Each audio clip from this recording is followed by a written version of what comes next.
My name is Margaret Johnson. I am 73 years old, speaking to you from Jackson, Mississippi, right here in the United States of America. Before I begin, I want to ask you something important. Please, my dear ones, make sure you like this story, subscribe, and click the notification button so you don't miss what is coming next. And please let me know in the comments which part of the country you are watching from, because I love to know where my listeners are. Now listen carefully. I will not waste your time. I will start with the darkest night of my life. The memory still cuts my heart into 1,000 pieces, even after all these years. My husband, the man I once trusted with my life, had turned into a monster. That night, he abused me without mercy, striking me again and again until my cries could no longer leave my lips. And then, God help me, he turned his rage on our baby. His hands were not just cruel, they were deadly. He beat our baby until there was no breath left. Yes, I said it. He beat our baby to death. My baby. My precious little angel. I remember the room. The broken chair on the floor. The lamp still flickering. My body shaking as I tried to crawl toward my child. Too weak to move fast enough. I screamed for him to stop, but he didn't. I begged, but my words were nothing to him. He was lost to fury. And then in one terrifying moment, the silence came. The silence of a baby that would never cry again. Do you feel the weight of that? Do you feel the kind of pain that burns through the bones and settles in the soul? That was the peak of my story, but it is not the beginning. For you to truly understand how a woman like me ended up in such a pit of sorrow, you need to know how it all started. I was not always broken. I was once a young girl full of dreams. I believed in love and promises, in the kind of marriage that lasts forever. When I first met Thomas, he was charming, handsome. He had a smile that could melt any woman's heart. People in the neighborhood used to call us the perfect couple. But behind his smile was something darker, something hidden from the world. At first I ignored the little signs. The way he would raise his voice when things didn't go his way. The way his hand sometimes gripped my arm just a little too tightly when he was upset. He's just passionate, I told myself. He loves me so much. That's what I thought. But love does not bruise the skin. Love does not make you fear the footsteps in your own home. We got married quickly. Too quickly. And soon after I gave birth to the most beautiful baby boy. For a while I thought having a child would change Thomas, soften him, make him gentle. And in the beginning it seemed like it had. He would hold the baby in his arms and whisper promises about the future. But promises are only words. And words without action are as empty as a broken bottle. The first time he hit me, I was holding the baby. I nearly dropped my child because of the shock. It wasn't just the pain in my cheek, it was the shame, the disbelief. He apologized afterward, swearing it would never happen again. He even bought me flowers the next day. But do you know what flowers smell like when they are watered with tears? They smell of lies. From that day on, my life became a cycle of fear. Good days followed by terrible nights. Sweet words followed by bitter blows. And all the while I stayed silent. I stayed because I told myself I was protecting my baby. I stayed because I thought marriage meant never leaving, no matter the cost. But silence, my dear listeners, is a dangerous thing. Silence gives power to the one who hurts you. Silence becomes a prison. One evening, after another storm of his anger, I sat by the window with my baby in my arms and asked myself, how much longer can I survive this? I thought of running away. I thought of telling the neighbors. But fear locked my lips, and love for my baby chained me to the house. And then, that night, he came home angrier than I had ever seen him before. His steps were heavy, his breath smelled of whiskey, and his eyes burned with madness. I knew something terrible was about to happen. My hands shook as I held the baby close, whispering prayers into the soft curls of his hair. But Thomas's rage was already boiling over. He grabbed me by the hair and dragged me across the floor, shouting words so vile I can't repeat them. I tried to shield the baby, but he tore the child from my arms. And then, Thomas had just torn my baby from my arms. His grip was rough, and my heart almost leapt out of my chest as I screamed, "Please no! Give him back to me!" My cries echoed through the small room, but Thomas was deaf to them. His face was twisted with something inhuman, his breath reeking of alcohol, his eyes like fire. I tried to rise from the floor, but pain from his dragging still burned across my scalp. My body was weak, but my soul screamed with strength. I launched myself forward, clawing at his shirt, begging him, crying with every ounce of mother's love. "Stop, Thomas. Please don't hurt him. He's just a baby." But do you know what hatred looks like? Do you know what it feels like when the man you married no longer sees you as a wife, nor your child as flesh of his flesh, but only as an outlet for his rage? That's what I saw in that moment. He shoved me hard, and I hit the corner of the table, pain exploding in my ribs. My baby let out a cry so sharp it pierced the night. And then Thomas's hand, that heavy hand, came down on him. Once, twice. I screamed. I begged. I crawled across the floor with all my might, but it was like moving through water. My voice cracked, my nails scraped the wood, but Thomas's madness only grew.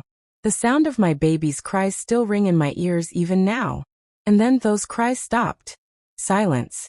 The kind of silence that is worse than death itself. I cannot even tell you if I fainted or blacked out, but when I opened my eyes again, the baby was still. My child was gone. I felt like my soul had left my body. My arms trembled as I reached for my baby, but Thomas stood over me, breathing heavily like a beast, his fists red, his chest rising and falling. I whispered, "Why? Why would you do this?" But his only answer was to storm out of the house, leaving me alone with my broken heart and my lifeless child. That night was the lowest point of my life.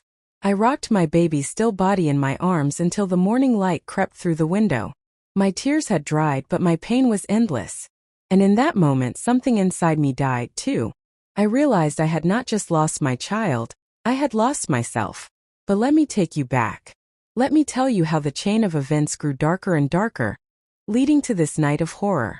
You see, Thomas was not always this beast. He was once the man I thought would protect me, the man I trusted, the man who made promises under the bright sun, with rings on our fingers and joy in our family's hearts. I still remember the early days of our marriage. We didn't have much, but we had love, or at least I thought we did. We would walk by the river, talking about our dreams. He promised to buy us a bigger house one day, promised to give me the world. And in those moments, I believed him with all my heart. But cracks began to show. He would come home late, smelling of drink, his voice louder than thunder. At first, it was just shouting. Then it became slamming doors. Then broken dishes. And one evening, his hand found my face. Do you know how betrayal feels when it first arrives? It feels like a cold knife in the back, twisting slowly, while you try to convince yourself it isn't real. I told myself he was just stressed, just tired. I told myself love meant forgiveness. And yet, every bruise told another story. Every apology was another chain tying me down. And every time I stayed silent, I was digging my own grave deeper. My neighbors asked questions, but I smiled through the pain. My family visited, but I wore long sleeves to hide the bruises. I was determined to protect Thomas's image, as if saving his name would save my marriage. But the truth is, silence does not protect, it destroys. The birth of our baby should have been a new chapter. For a while it was. Thomas held him tenderly, kissed his tiny hands, and for a moment, I thought the storm was over. But storms do not disappear, they wait. And soon enough the shouting returned, the blows returned, and my fears grew heavier. Still I stayed. Why? Because of that baby. I told myself, he needs a father. I told myself, it's better to have a broken home than no home at all. I told myself so many lies, just to survive another day. But lies cannot shield you from fate. And so, when that night came, the one where Thomas's rage finally claimed my baby's life, I realized the truth I had been running from all along. Silence was the rope that strangled both me and my child. But that was not the end of my suffering, dear ones. Because when the police arrived, called by a neighbor who had heard the screams, what happened next nearly shattered the last piece of strength I had left. The pounding on the door jolted me from my frozen grief. I was still on the floor, clutching my baby to my chest, my body rocking back and forth like a broken clock. My tears had dried, but my heart bled on. Then came the voices, strong, sharp, demanding. Open up. Police. I didn't move. I couldn't. My arms refused to let go of my baby's small body. The door burst open, and 2 officers rushed inside. Their eyes widened when they saw me on the floor, blood on my lip, bruises on my arms, and my child lying still against me. One officer whispered, "Dear God." The other crouched down beside me. "Ma'am, we need you to let us take the baby." His voice was gentle, but my arms tightened. I shook my head. "No. Please. He needs me." But the truth was clear in their eyes. They could already see what I couldn't bring myself to admit. The baby was gone. They tried to take him from me, but I fought. I screamed, I kicked. I begged them to leave him in my arms. It took both officers to gently pull the baby from me. I felt as if they were ripping out my soul. My cries filled the house until even the walls must have wept. Then one of them asked me, "Who did this?" And there it was, the question that sliced through my fog.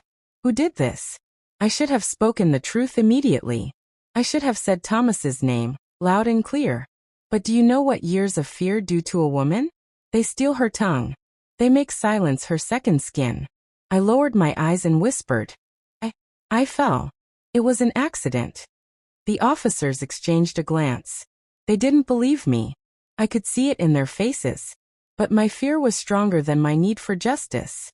My husband was still out there, and I knew if I spoke his name he would return. And this time he might kill me too. They carried me to the hospital, where the doctors patched up my bruises and checked my ribs. I lay in the bed, staring at the ceiling, numb and hollow. My baby was gone. My husband was gone. My future was gone. But then Thomas walked in. Yes, he walked into that hospital room as though nothing had happened. His shirt was wrinkled, his eyes bloodshot, but his face wore an expression of cold control.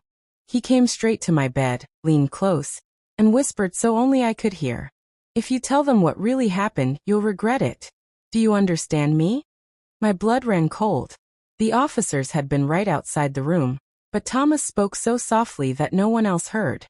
I nodded, too weak, too broken, too terrified to do anything else. He left the room, and when the police came back in, I lied again. I told them I slipped, that I hit the table, that the baby fell from my arms. Do you know how heavy lies can feel? They weigh down your chest until every breath is a struggle.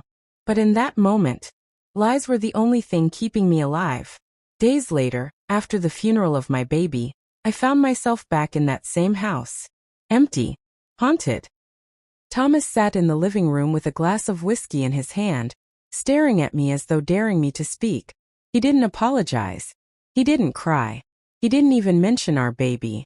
That was when I realized something terrifying. He wasn't finished with me. My baby was gone, but I was still there. And in his eyes I was still his punching bag, his prisoner, his target. I knew then that if I didn't do something, if I didn't find a way to escape, the next grave would be mine. And so I began to plan. Quietly. Secretly. Carefully.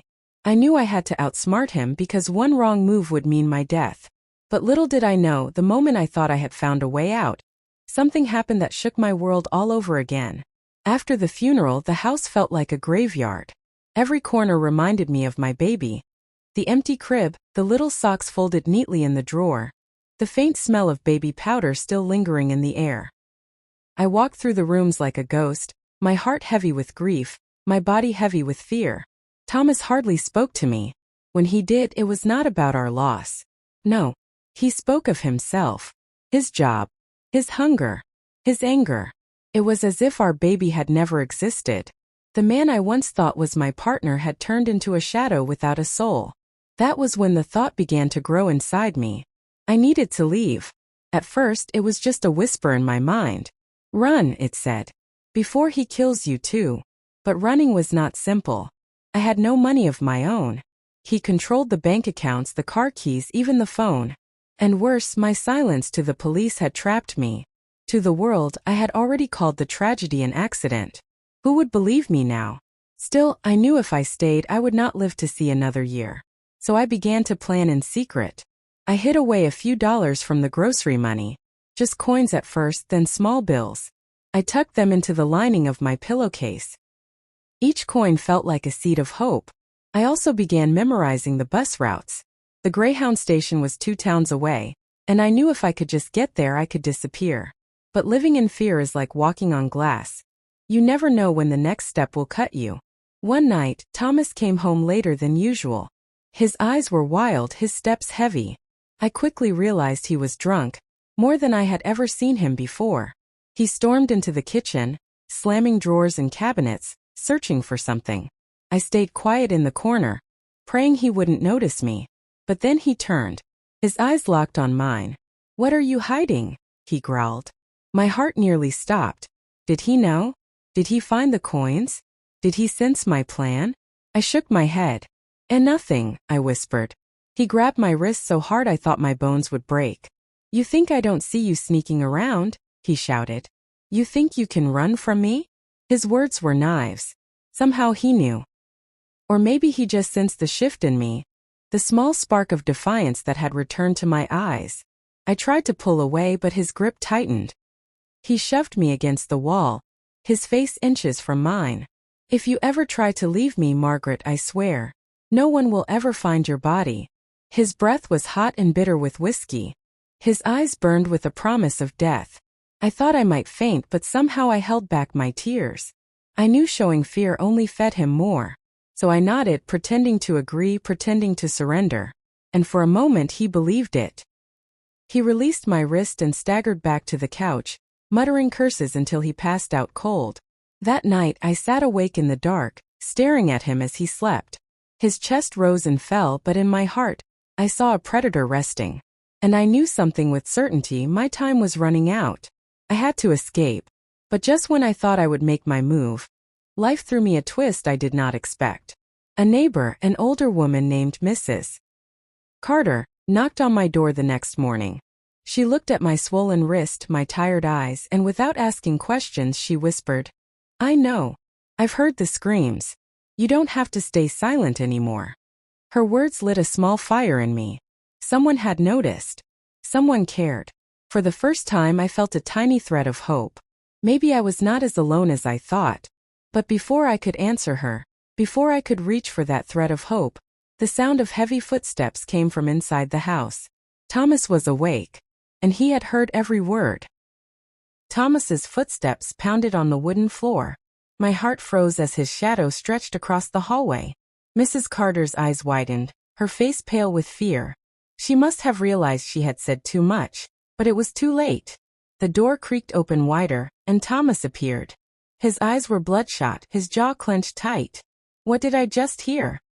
His voice was low, like the growl of a beast before it strikes.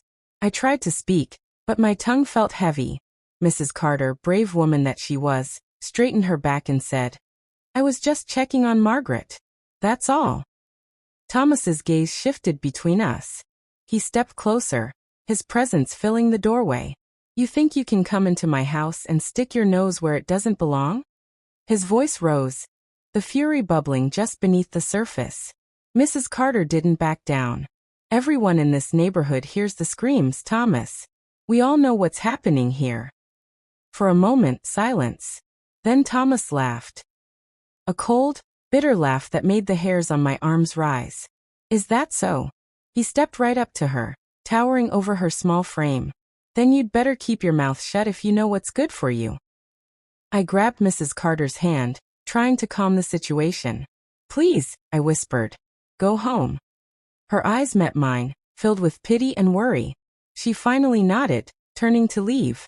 But before she could take a step, Thomas slammed his hand against the doorframe, blocking her way. "Not so fast," he sneered. Fear rippled through me. I had seen this look in his eyes before. The look of a man about to unleash hell. I begged, "Thomas, please. Let her go. She's done nothing wrong." He turned on me, his face twisted in rage. "Shut your mouth, Margaret." His voice shook the walls. Then slowly, he leaned toward Mrs. Carter and hissed, "If you ever come back here, you won't walk away again. Do you understand?" Mrs. Carter, to her credit, didn't flinch. She stared straight into his eyes and said, "One day, someone is going to stop you." Then she pulled her hand free and walked away, her step steady despite the danger. I stood there trembling, my knees weak. But Thomas wasn't finished. He shut the door with a loud bang and turned toward me, his eyes blazing. "You put her up to this, didn't you?" he accused. "No," I said quickly, shaking my head. "I didn't. She came on her own." But he didn't believe me. He stormed across the room, his fists clenched. "You think you can embarrass me in front of the neighbors? You think you can make me look weak?" I backed away, my hands raised, but he advanced. His voice rose to a roar as he shouted, "I'll show you who's weak." The next few moments were a blur of pain and terror. His fists struck like hammers, each blow stealing my breath, each strike sinking me deeper into despair. I tried to shield my face, but it was useless. His rage was unstoppable. When he finally stepped back, I collapsed to the floor, barely able to breathe. My vision blurred and I tasted blood in my mouth. He stood over me, chest heaving, his shadow dark and heavy. "You're mine, Margaret," he spat. "You'll never escape me. Never." Then he stormed out of the house, leaving me broken on the floor. I don't know how long I lay there, staring at the ceiling, my body throbbing with pain. But as I lay in that silence, one thought burned brighter than all the others. I had to find a way out. And just as I began to gather what little strength I had left, I heard it. A soft knock at the back door. My heart skipped. Who could it be? I dragged myself up, every step agony, and opened the door. There stood Mrs. Carter again. Only this time she wasn't alone. Beside her was a man I didn't recognize, tall and stern-faced. She whispered, "This is my brother. He's here to help you, Mrs." Carter stood at my back door with her brother, a tall, broad-shouldered man whose eyes seemed to pierce right through the night. He introduced himself in a low, steady voice. "Name's David. My sister told me everything." I trembled, unsure what to say. For years, I had been trapped in silence, hiding the truth.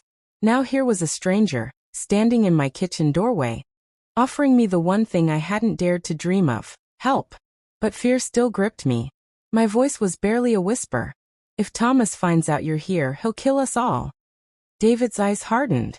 "Then it's time someone stood up to him." I looked at Mrs. Carter, who gave me a firm nod. "You don't have to face this alone anymore, Margaret," she said gently. Tears welled in my eyes. No one had ever spoken to me like that. No one had ever truly seen me. For the first time in years, I felt a flicker of hope. David stepped inside, his presence filling the room. "We need to get you out of here," he said. "Tonight." My heart pounded. The plan I had been secretly building, saving coins, memorizing bus routes, suddenly felt within reach. But fear whispered in my ear. What if he catches us? What if he finds us before we escape? Still, I knew I had no choice. My life was hanging by a thread, and this was my chance to cut free. We sat at the table, whispering quickly. David would drive me out of town to his cousin's house 2 hours away. From there, I could find a way to rebuild my life, far from Thomas's grasp. I gathered what little I had, some clothes stuffed into a small bag, the hidden coins I had saved, and a photograph of my baby. My hands shook as I packed, every sound in the house making me jump, every shadow making me fear Thomas would burst through the door. Finally, we were ready. David opened the back door, motioning for me to follow. The night was quiet, the moon casting a pale light over the yard. Mrs. Carter gave my hand a squeeze. "Go, Margaret. Don't look back." But just as I stepped outside, headlights swept across the driveway. My blood turned to ice. Thomas's truck.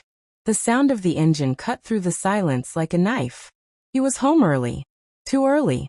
Panic gripped us all. David muttered, "Get back inside, quick."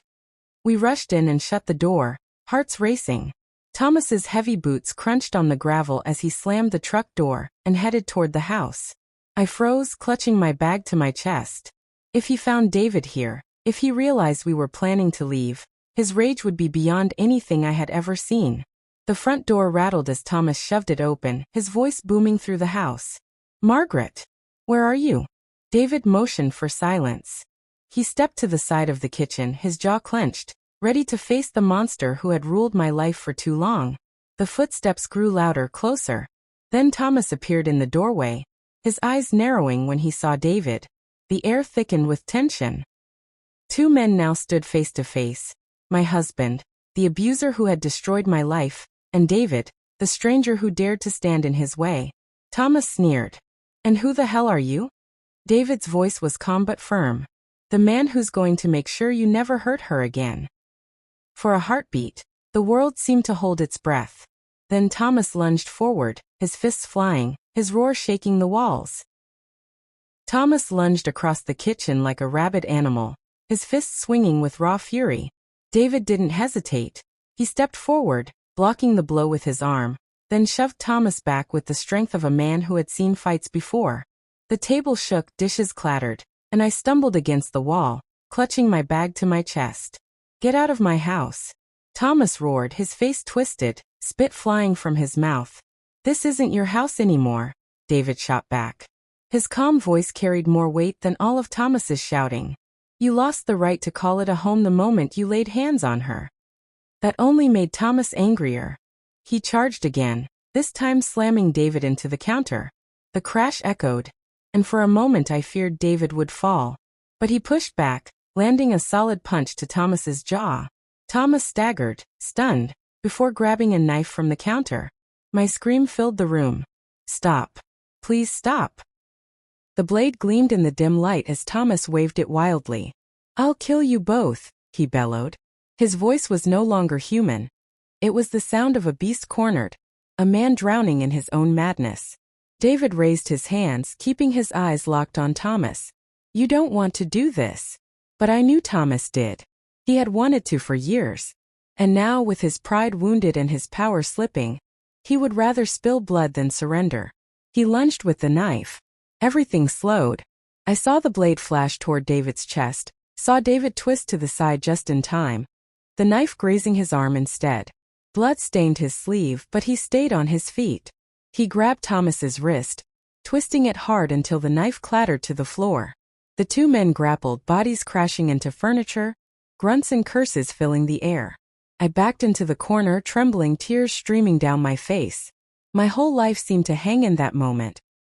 Whether David could stand against the devil I had lived with for so long.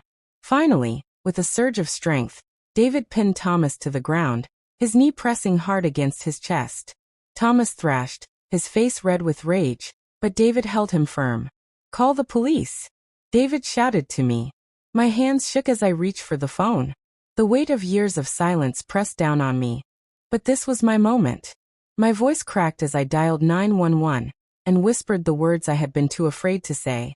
My husband tried to kill us. Please send help. It was the first time I had ever spoken the truth aloud. Thomas's eyes widened with fury when he heard me. He spat at me, his voice hoarse. You lying witch. You'll regret this. But his threats no longer had power. For the first time, I felt a spark of freedom in my chest.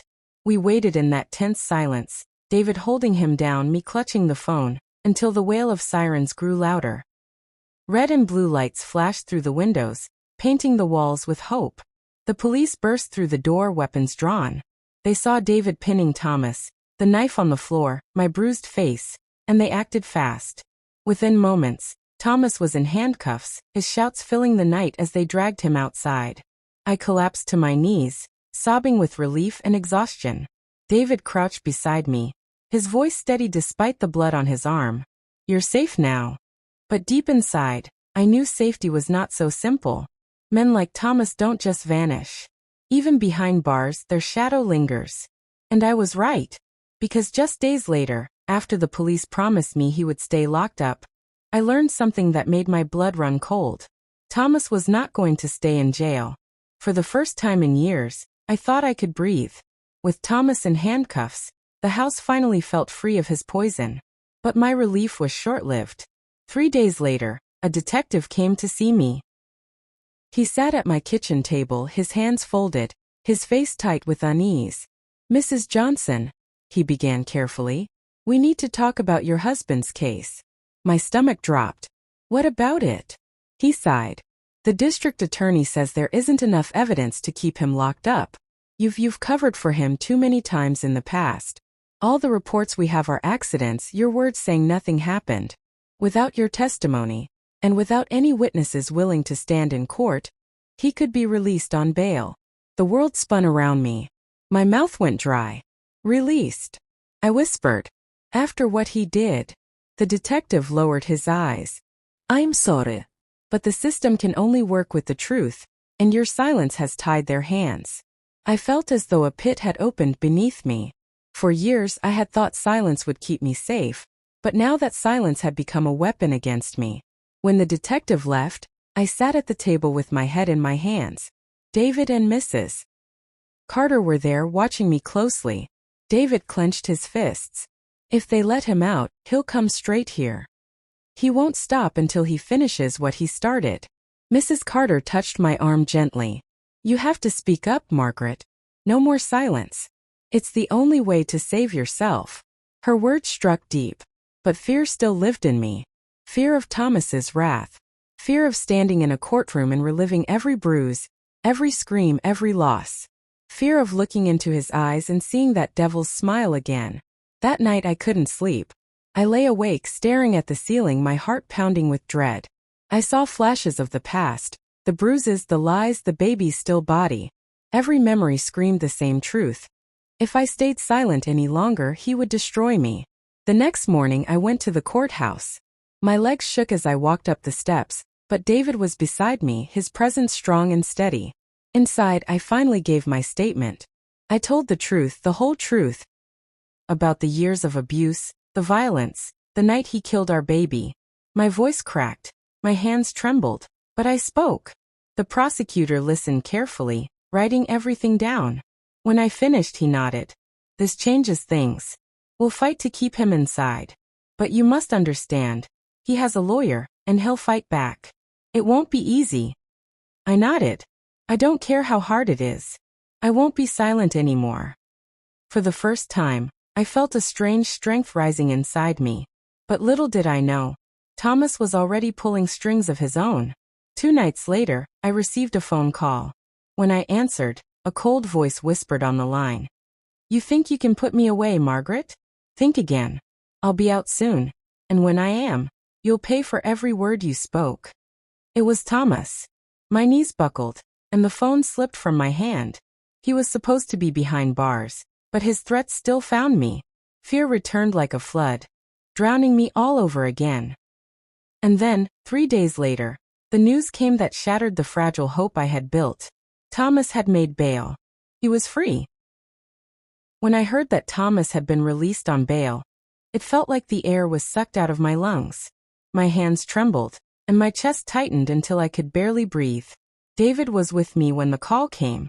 He slammed his fist on the table so hard the lamp shook. How could they let him walk out? After everything? I couldn't answer. My throat was dry, my mind spinning.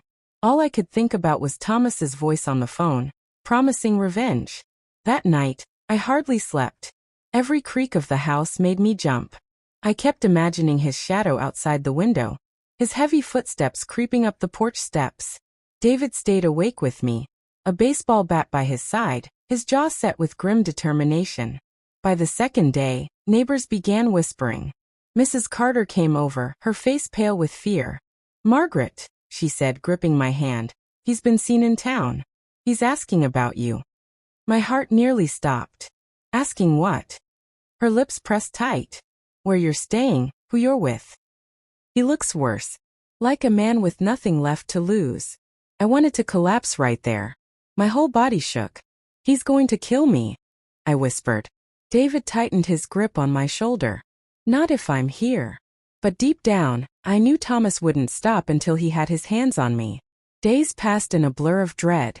I jumped at every sound, afraid to step outside. The police promised they were watching him closely. But I didn't believe it. I had lived with Thomas long enough to know he could slip through any watchful eyes. Then, on the 7th night after his release, it happened. I woke to the sound of shattering glass. The living room window had been smashed open. Cold air rushed in, carrying the smell of alcohol and rage. And then I heard it. His voice, low and venomous, echoing through the darkness of the house. Margaret, I told you, you can't run from me. My blood froze. David jumped up, grabbing the bat. Stay behind me, he ordered. I clutched my chest, my legs weak as I backed into the corner. Footsteps creaked across the broken glass. His silhouette appeared in the doorway, broad and terrifying. His eyes glowed with madness, his smile twisted into something inhuman. In his hand was a gun. Thomas stood in the doorway, the gun gleaming in his hand. The moonlight caught his twisted smile, and in that moment, I saw not a man but a monster. My heart pounded so hard I thought it might burst. David raised the bat, his voice steady though his hands shook. "Put it down, Thomas. This isn't going to end the way you think." Thomas sneered. "Boy, you think you can protect her? You're nothing. She's mine. She always has been." His words pierced me like knives. For years I had been his prisoner, his possession, but no longer. Something deep inside me snapped, and for the first time fear turned to anger. "Thomas!" I shouted, my voice trembling yet fierce. "You don't own me anymore. I'm not afraid of you." His eyes narrowed, his face darkening with rage. "Then die with your courage, Margaret." He lifted the gun, pointing it straight at me. The world slowed. I could hear my heartbeat in my ears, feel the icy sweat on my skin. I braced for the end. But before the shot rang out, David lunged forward with a roar, swinging the bat. The sound of wood cracking against metal filled the air. The bat struck the gun, knocking it from Thomas's hand. The weapon clattered to the floor. Thomas roared like a wounded beast and threw himself at David. The two crashed into the table, sending plates and glasses flying. They wrestled, grunting and cursing, each trying to overpower the other. I stood frozen, my body trembling. Then my eyes fell on the gun lying just a few feet away. My breath caught. I knew what I had to do. I stumbled forward, every step heavy as stone, and picked up the cold metal weapon. My hand shook violently as I aimed it at Thomas. He had David pinned to the floor, his hands around his throat, squeezing the life out of him. "Stop!" I screamed, my voice cracking. "Or I swear I'll." Thomas looked up at me, his eyes burning with fury. And then, to my horror, he laughed. A deep, cruel laugh that chilled me to the bone. "You," he spat. "You could never do it. You're too weak. That's why I've always beaten you down. You'll never pull that trigger." David's face turned purple as he struggled for air. Time was running out. My finger hovered on the trigger, my mind racing. I had a choice: end this nightmare once and for all, or let him destroy us both. The weight of years of pain pressed down on me. The bruises, the broken bones, the lies, the baby I lost. It all came rushing back like a storm. And then, a deafening bang shook the room. The gun fired. Thomas jerked backward, his eyes wide with shock, blood blooming across his chest. He stumbled, gasping, then fell to the ground with a heavy thud. The room went silent, except for my ragged breathing and David's desperate coughs. I stared at the gun in my hands, the smoke curling from the barrel, unable to believe what I had done. I had pulled the trigger. Thomas lay motionless on the floor. The monster who had haunted me for decades finally silent. But instead of relief, I felt a strange, terrifying emptiness settle inside me, because I knew this wasn't over. The silence after the gunshot was louder than thunder. My ears rang, my hands trembled, and the gun felt like a burning weight in my palms. David coughed violently, clutching his throat, while Thomas's body lay sprawled across the floor, blood pooling beneath him. I dropped the gun as if it were on fire. My knees gave out, and I collapsed onto the cold wooden floor, my chest heaving. Tears streamed down my face as the truth settled in. I had killed him. The man who had stolen my youth, broken my spirit, and crushed my heart. The man I once promised to love until death. And now death had come by my own hand. David crawled to me, his face pale and bruised, his breath shallow but steady. He gripped my shoulders and looked into my eyes. "You did what you had to do. He would have killed us both." But his words didn't wash away the guilt. Inside me, two voices screamed at war. One whispering that I had finally escaped, the other accusing me of being a murderer. Minutes passed like hours before the sirens wailed in the distance. A neighbor must have called the police after hearing the gunshot. My heart pounded as red and blue lights flashed through the broken window. Doors slammed, heavy boots thundered against the porch, and then the house filled with shouting voices. "Drop your weapon." I raised my shaking hands. It's on the floor," I stammered, pointing. Officers swarmed the room, guns drawn. They saw Thomas's lifeless body and rushed to check his pulse, though it was pointless. An officer led me outside, his grip firm on my arm, while another helped David to his feet. My whole body shook as I stepped into the cold night air. Neighbors had gathered, whispering and pointing. Some looked at me with pity, others with suspicion. I felt naked under their stares. At the station, the questions came like a storm. Why was he here? What happened? Did you shoot him intentionally? Was it self-defense? I tried to answer, but my words stumbled. He broke in, he had a gun. He was choking David. I didn't mean to. My voice cracked, and I sobbed into my hands. They left me in a room with a bright light and white walls. Hours blurred together until finally, David burst in, his arm bandaged, his voice steady. I told them everything. They believe us, Margaret. They know it was self-defense. I wanted to believe him, but fear still clawed at me. Days later, the news spread everywhere. Local woman kills husband in self-defense. My face was on every screen, my name on every tongue. Strangers called me brave. Others called me a murderer. I felt trapped between two worlds, freedom and shame. The funeral was small. I didn't attend. I couldn't. The thought of standing over his coffin, hearing people speak of him as if he were a decent man, made me sick. But even after death, Thomas wasn't gone. He haunted my dreams. I woke at night drenched in sweat, hearing his voice whisper in my ear, feeling his hand around my throat. One evening, as I sat alone on the porch, David came out and placed a blanket around my shoulders. His eyes were soft but firm.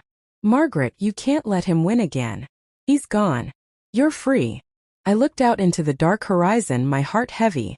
Am I free, David? Or did I just trade one prison for another? Because deep down, I feared that the chains he forged in me would never truly break. And then the letter came. A plain envelope slipped under the door. No return address. I opened it with trembling hands. Inside, scrawled in messy handwriting, were 5 chilling words. This isn't over. Watch yourself. The paper fell from my hands. My blood ran cold. If Thomas was dead, then who had written it? The letter shook me to my core. I read those 5 words over and over again. This isn't over. Watch yourself. My fingers trembled as I clutched the paper, and my stomach twisted with fear. Thomas was dead. I saw him fall. I heard his last breath. Yet here was a message that carried his shadow into my home. David found me sitting frozen on the floor, the note clenched in my hand. What's wrong? He asked, his face tightening with worry. I handed him the letter, unable to speak. His jaw clenched as he read it. Margaret, this could be a sick joke. Maybe someone saw the news and decided to scare you. But deep down I felt it. This wasn't a prank. The words had weight, like chains wrapping around my chest. That night, I couldn't sleep. Every creak of the house, every rustle of the wind outside sent my heart racing. I sat up in bed, clutching the blanket, listening for footsteps that weren't there. My mind whispered, he's back. Somehow he's back. Days turned into weeks, and strange things began to happen. One morning, I found the back door unlocked, though I was certain I had bolted it the night before. Another day, I discovered muddy footprints on the porch, too large to be mine or David's. The worst was the phone calls. I would answer, and silence would greet me. No voice, no breathing, just silence before the line went dead. David tried to reassure me. It's probably kids, Margaret. People do cruel things when they smell blood in the water. But I saw the worry in his eyes. He didn't believe his own words. One evening, as I was washing dishes, I glanced out the kitchen window and froze. Across the street, half hidden in the shadows, was a figure. Still, watching. My breath caught in my throat. I blinked, and he was gone. I dropped the plate, and it shattered on the floor. David rushed in, but when I pointed, the street was empty. Maybe it's time we move, he suggested gently. A fresh start somewhere far away from here. Part of me wanted to run, to leave behind the house where I had suffered so much. But another part of me refused. Why should I be the one to run? I snapped, surprising even myself. I've been running all my life. I'm done hiding. David looked at me with quiet pride, but his worry only deepened. Then came the night that changed everything. I woke to the sound of breaking glass. My heart leapt into my throat. David sat up, his eyes wide. We crept down the stairs, every step creaking beneath our weight. The living room window was shattered, glass scattered across the floor. The cold night air rushed in. And there, lying on the rug in the middle of the room, was a small wooden box. David picked it up carefully, his hands shaking. He opened it slowly. Inside was a single object. A baby's rattle. Old. Rusted. Stained with something dark. My legs gave out beneath me. I screamed. The sound ripping from my chest like an open wound. That rattle. It looked just like the one our baby had once held. Thomas had killed our baby. And now someone was reminding me of it. David dropped the box, his face pale as death. He grabbed me by the shoulders, his voice urgent. Margaret, whoever is doing this isn't going to stop. We have to find out who it is before it's too late. My body shook uncontrollably, but I nodded. Because one thing was clear. The nightmare wasn't over. And whoever was behind it wanted me broken. The broken glass still crunched under my feet as David led me upstairs, away from the sight of the rattle. My whole body was trembling. That rattle wasn't just a toy. It was a knife twisted deep into my soul. A cruel reminder of the baby I had lost. I couldn't breathe. It felt like the walls were closing in on me. David sat me down on the edge of the bed, gripping my hands tightly. Listen to me, Margaret, he said firmly, though his own voice shook. Whoever is doing this is watching us. They know your pain. They want to destroy you with it. But we can't let them win. We have to be smart. I nodded weakly, but inside I was screaming. My past was chasing me like a shadow I could never escape. The police came after David called them, but they didn't find much. No fingerprints on the box. No sign of forced entry beyond the broken window. Just the rattle, sitting there like a curse. It's probably a prank, one officer muttered, writing notes in his pad. A prank? I snapped, my voice breaking. Does this look like a prank to you? I held up the rattle with shaking hands. My anger boiled over. Someone is tormenting me, and you think it's a joke? The officer just sighed and told me to stay calm. Stay calm. As if calm was possible in that moment.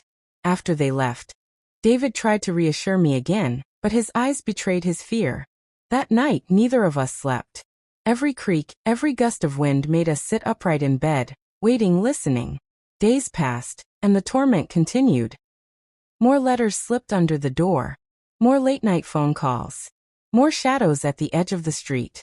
My mind spun with questions. Who hated me enough to do this? Who knew so much about my past? One evening, I walked to the mailbox, my chest heavy with dread. Inside, I found a small envelope with no name. My hands shook as I tore it open. Inside was a photograph. A photograph of me, sleeping in my own bed. I dropped it onto the dirt road, my knees buckling.